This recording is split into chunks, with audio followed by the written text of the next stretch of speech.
Hey, Stoney here with another exciting update for the Season 2 of Mechabellum, and this time we're going to take a look at a new giant aircraft called the Raiden. So Raiden is the Japanese word for the god of thunder. Some of you might recognize the word from Mortal Kombat, and it is a 400 cost giant that flies in the air. It has similar HP to an Overlord, which is not very high, which means you do need to protect these units. But just like the Overlord, it can dish a ridiculous amount of damage. So the way it attacks is that it shoots lightning, literal lightning, out of his this reactor here. And every time it attacks for every 4.2 seconds, it shoots 3 lightning at a damage of 6,631.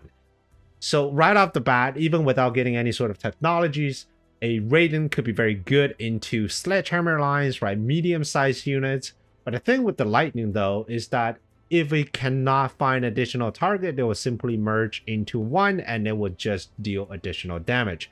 So what that means is you can get up to about 19,000 damage on a single shot at level 1 into a giant. So that means you can probably 1 or 2 shot a Overlord. You can probably dispatch even ground giants very quickly. So this is a great firepower or DPS unit that is you're going to have access to in your arsenal. It does have a relatively low range of only 110. So with the range enhancement, it bumps it up to 150. So not particularly high in range, but it makes up for that with just raw damage output. Now, keep in mind that it does not have splash whatsoever. So those 3 lightnings, when you're hitting Chap with them, you're just hitting those individual units. And that means you just need to bring Chap along with your Raiden. Now, let's take a look at the technologies. I've divided the technology into 2 groups. The first 2, I think these are similar in nature. So the first one is called Fork. At the cost of 20 meters of the range of Raiden, you're increasing his lightning bolts from 3 to 5. So that is a significant increase, almost doubling the damage output at the cost of range. The next technology is called Chain. It decreases the range by 25, but the lightning bolt now jumps to one other enemy within 60-meter radius. If there are only one enemy, besides, let's say you have 2 fortresses standing side by side, then yes, all of that additional damage is going to go to the next fortress. If you just have a single unit, then Chain actually does not work. So Chain requires units to be in proximity, but it's very rare to have a lone unit just on its own. Maybe if you think about it, right, at the higher level, some players like to drop a level 2 fortress, level 2 war factory with armor just at the front because it's just 500,000 HP. It takes forever to kill, and that's where the Chain just doesn't work as well. But for any other setup, right, whether you're doing Vulcan Marksman, you're doing Force Stand, you're doing Melting Point Arclight, there's always going to be something within that 60-meter radius making the Chain more useful. In terms of raw damage output, I think Fork slightly wins in that battle, but Chain gives you the opportunity to hit units behind, let's say, a giant. So a big problem with, let's say, Vulcan Marksman is that you have to get through the Vulcan in order to damage the Marksman, where the Marksman will just kill you before you kill the Vulcan. So with Chain, you can actually do that by hitting the Vulcan with the Raiden and still killing the Marksman. Something to think about. Very, very cool. Now, speaking of the big level 2 war factory at the front, we have a technology that is specifically for that. So it's called ionization. It decreases Raiden's attack by 70%, which is a huge, huge decrease. But the attack will cause an additional damage equal to 40% of the target's current HP. And it is not a damage over time like Ignite, where you do like 6% damage over 2 seconds. This is an instantaneous reduction or erasure of 40% of your target's current HP. So if you have a level 2 war factory with 500,000 HP, it is going to instantly eliminate 200,000 of that HP on his first shot, right? So huge for big units like War Factory, huge for later rounds. If you have like a raid boss, melting point, you just take one of these guys, one of these Raidens, and just pop them in front of them, and one zap, that's 40% of that HP. Very, very cool. And of course, you have to juggle, right? Do you want to have that HP decrease, or do you just want to have raw damage? Because the Raiden has a very respectable damage output. Of course, you got the range enhancement. I think this is very much needed because all the other two tech, they take range away from the Raiden. And then you have Electromag.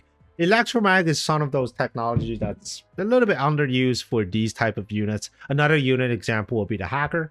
I think with Raiden, if you combine with Fork and Electromag and you just straight up disable a bunch of units at the front, that's pretty cool too. So definitely try this out. In terms of unit design, I like how it's like a new hovercraft design with a giant reactor right there in the middle. It is very in line with the rest of the unit design of Mechabellum. It is very sleek. It is a little bit over the top, but I love it. I think, you know, when you're having robots fighting robots, we need to make these features very vivid, very obvious. So definitely love this design of the unit. And then finally, just a quick note that it is not a very fast unit. I think earlier on the testing ground, we did see Raiden moving at around 16 meters per second, but they have changed it just today down to 10 meters per second. So you have to kind of adjust this unit. I think it moves similar to the speed of an Overlord. So you might want to place them in a similar fashion as the Overlord. All right. Enough of me blabbering here. Let's jump into a game and see how the Raiden works in action. All right, we got a game going on here between me and Blue Hair on the test server. Now, one thing I want to point out is that aside from the Raiden, we also have a new specialist for Season 2 of Mechabellum. It's called Training Specialist. It gives you an additional 50 supplies for the first round, and you get intensive training for free. So what that means is you can level up your arc lights, you can level up your Stonecaller. If you start with sledges, you can start with level 2 sledges. It's a very cool mechanic that works well with this sort of scaling type of build. So for me, I'm going to scale up these arc lights, and I'm trying to build into a carry arc board, maybe with some Raidens. My opponent here, Blue Hair, is playing as a missile specialist. And for those of you that don't know, Blue Hair is one of the top players in the world. Very strong from 201 server, very innovative player. And he's starting off with sledgehammers and marksman. All right, we're going to get quick deploy going on here so we can quickly skip ahead and really see the new units in action. So for me, I'm adopting this Apuchi mid-range aggro Stonecaller. So normally when you play Stonecaller, you want to put them on in front of the tower. You want to play a standard game, but I like to stir things up a little bit. I like to play aggro in my usual play style. But with Stonecallers, I'm going to put them sort of in between the mid line and the tower. So the mid aggro Stonecallers. Or I can call this Apuchi Stonecallers, because really he's the only player that I've seen that plays Stonecallers this way consistently. Okay. Round 1, my opponent has got sledges, has got marksman, and he added 2 arc light, which means my initial chaff wave is not going to do that much work. That's okay. We got unit drop here. Phoenix is pretty good. I don't have any sort of anti-HP units here, so having Phoenix here is great for me. For my opponent, it's going to be a Wraith. He may potentially sell out of this Wraith, we don't know. But for now, it's going to be Wraith. Double missiles went down, both to capture my Stonecaller and also to get my crawlers. Very good, very well positioned missiles. And that's going to take away a lot of my damage output. I got the 2 birds on the side. They're fortunately going to escape the dune, but I feel like it's simply not enough damage. Let's see how these arc lights do.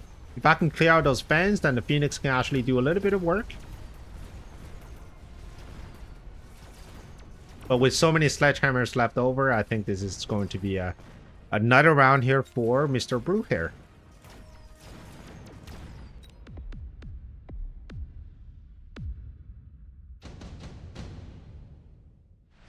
Alright, getting into round 3. Another intensive training is being offered. And of course, I'm going to take intensive training. I love to get more levels on my carry arc lights. Decided to take range on the arc lights, and with 200 left over, I'm just going to add a little bit more chaff. I could have trained another arc light and just to make them even stronger, but I did want to have my deployment in the early game. Now, one thing to keep in mind is that this is a custom game, so I did do 10,000 HP per player. So we're going to get into a pretty late game here with lots of big units. It is very important to kind of set your board right in the beginning if you know you're going to be playing a long game. All right, range arc lights, they're doing a little bit better, but my opponent has these level 2 marksmen and they're just picking me apart here.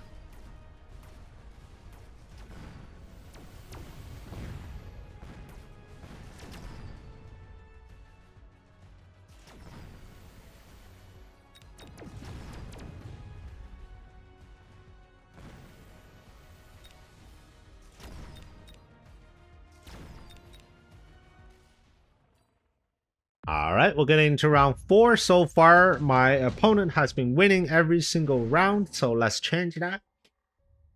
Oil is being offered.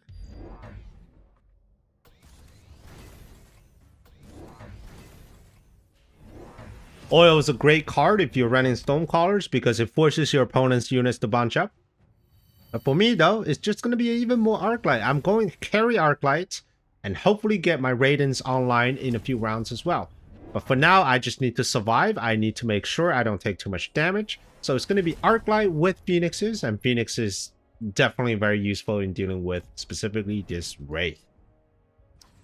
I'm holding back on getting range on his Phoenixes, and that is going to be a bit of an issue because my arc lights currently outrange my Phoenixes, allowing the Phoenixes to be picked off by these blue marksmen.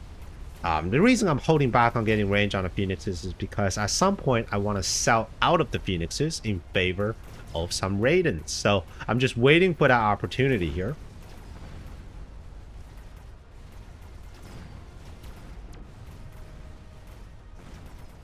Alright, we're going to take quick deploy off and we're going to talk a little bit more about the strategies in the next couple rounds. So far, we're just building up the board, we're getting chaff ready, we're getting our chaff clear. We're setting up the formation for a carry arc light board, and we'll see where this goes.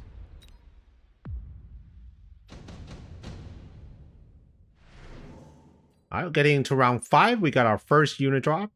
Fire Badger is a no-brainer for me. I already have oil on the ground, and I can use the Fire Badger to take advantage of it for 1 round. For my opponent, I think Fire Badger works for him as well. Then there it is.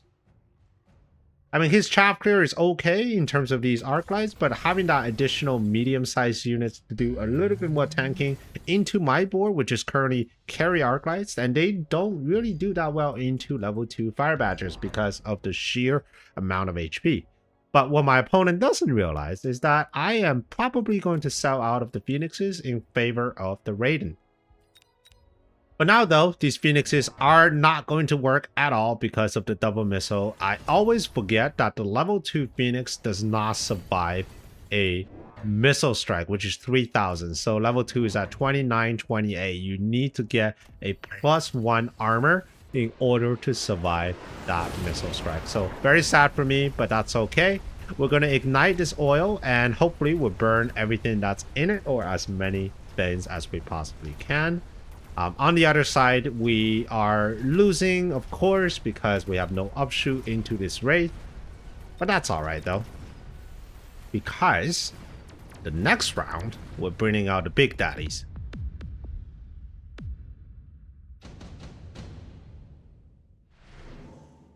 Alright, oil is being offered. Absorption module is also very nice. I think both are good here. Efficient giant manufacturing is taken by my opponent, and I think he's also thinking about going Raiden. Gonna put oil down here, and we're gonna get 2 Raidens out very quickly. 3 Raidens. Now, in case you didn't notice, we actually saved some money from the last round, so we have the resources to bring multiple Raidens out, and we're gonna keep selling stuff. We sold a squad of Stormcallers because we feel like the Stormcallers themselves really wasn't doing too much, especially on this side because of the Wraith is just getting it too quickly. We use our intensive training on one of these Raidens. We're going to have Raidens on the other side. We're going to continue to level up this Arclight and just kind of build into this carry arc Raiden board. The Phoenixes are still staying on the board, mostly just to picking off these high-level sledgehammers, but eventually they will be sold because the Raiden's damage is just too good. On the side here, you're noticing the 3 lightning bolts are actually doing amazing. Now, the way that these lightning bolts work is similar to that of the Wraith. Let's say you have a sledgehammer that's very, that's the closest to the Raiden. Instead of wasting all 3 lightning bolts on that sledgehammer, there is a bit of a spread, allowing you to get more value out of that. Great tower timing, and the Raiden, just one-shotting 2 Arclights. Extremely powerful stuff. Just fantastic. And it looks so good too. Alright, we got Electromag and Underground. Both are great cards, but I think Electromag is slightly better, and that is my opponent's choice. For me, I wanted to get Underground mostly because I wanted to create a little bit more chaos on my opponent's side. So what I end up doing is I'm end up buying another oil, and I'm going to do Underground and use my opponent's Fire Badger just to light up some stuff. My opponent immediately hit the AA on this high-level marksman. I think it's a great choice. I don't have a lot of chaff to defend against the high-level marksman, so these guys are going to have a field day with my Raiden, and of course 3 of them are going to be disabled. Alright, more Arclights, more Raiden for now, and we're going to see how we go and how we do from here. Good shield, but that shield is not going to stop my oil, and they will be ignited.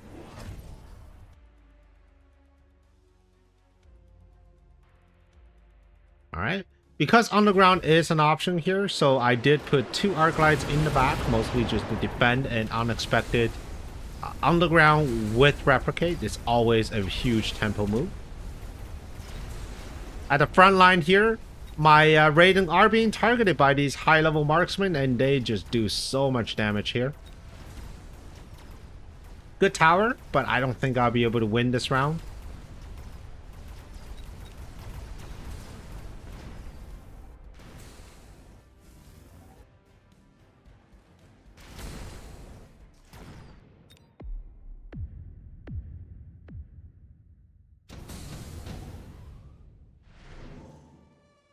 Alright, enhancement module. This is a must take if you already have 2 intensive training. And I'm going to put this on a level 2 Raiden that was already ready to go to level 3. And we're going to put intensive training. Oil is off cooldown once again, and we can use the oil possibly here to ignite this area. We have missiles coming down. I made a mistake of selling a higher level Phoenixes. I should have sold these level 2 Phoenixes because they are still being one-shotted by that missile. And my opponent is answering my Raiden with his own Raiden. 3 of them coming onto the board with range.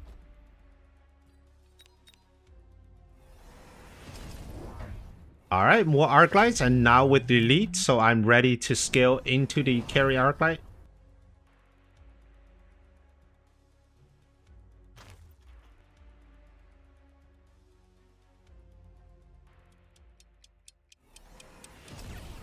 Alright, taking my second technology on the Raiden, and that is going to be chain. So, why chain? Because I noticed that there's a lot of sledgehammers at the front, and if I can get through the sledgehammers, the chain might actually hit the marksman behind them. And another thing I noticed is that, well, this round, with the Raiden, I feel like the chain is able to spread into that 60-meter range and get that marksman behind it. But for now, though, these AA marksmen are just doing so much damage, and I am not able to win because of my lack of chaff clear. Fortresses are being offered. I think out of all the options, the fortresses are definitely the better option. I'm using fortresses mostly as a meat shield, and I'm going to add fan production on them.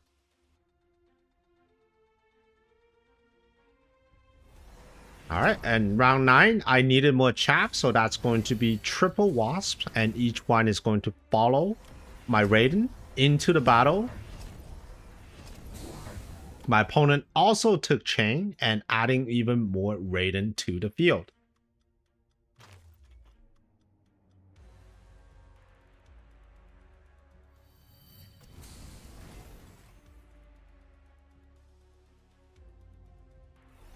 All right, lots of chaff, and now we're gonna get loose. We just simply have a lot of money, so we're gonna take loose, and we're gonna take shield on this fans. Now we don't have fan production just yet, so there will be fan production next turn.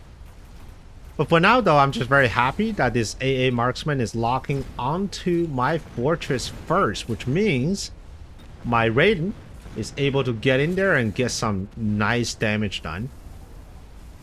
All right, getting rid of both marksmen. That is huge, which means I am able to get to the tower here. And tower with the chain lightning. That is so cool. Now, can I win this fight, though? Looks like not, because of the level 5 marksman with AA. And of course, also with EM, so that makes the Raiden move a lot slower. Alright, we're getting to round 10, tons of money, so might as well use the additional spell card of the Vulcan. The idea is we're going to drop a Vulcan on this Raiden and on these Fire Badgers, hopefully killing them both. We're going to keep leveling up this raid boss Raiden, now at level 5, and it's just free leveling up, so it's really, really good. Additional fans are being added in, and I think this round we're going to take fan production. For my opponent, it's just a bunch of shields, knowing that the fire is now off cooldown. So we got fan production on these fortresses. We're also going to put down some shield, mostly to defend.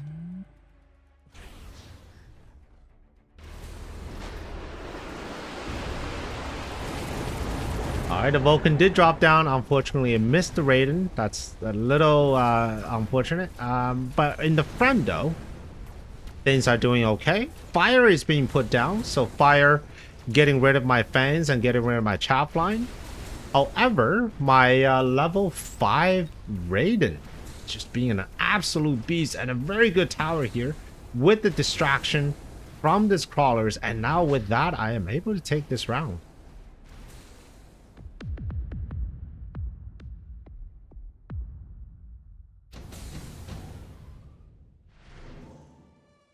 All right, we got Portable Shield. I think Portable Shield is a great card on a Raiden.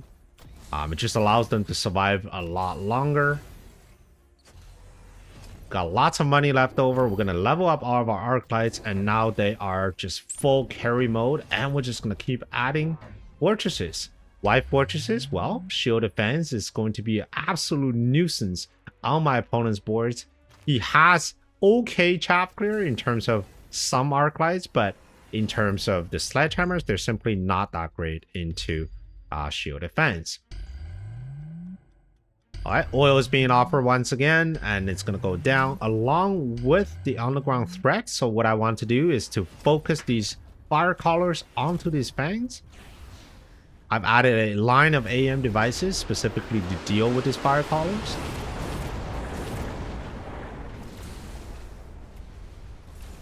Wow, the Raiden was just able to kill the fire, my underground in just like 2 shots. Alright, not to worry, because I still have a ton of fans just running towards my opponent, soaking up this damage, and this is where the power of the shielded fans and fortress comes into play. It just provides so much tanking, and of course I still have my arc lights in the back, and this is going to be a huge round here for me.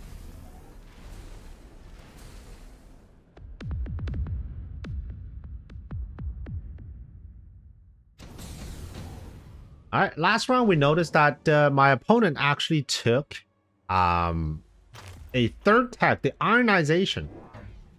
Ironization works best when you have level 1 Raidens, because the 70% damage reduction on high level Raidens is just too much, right?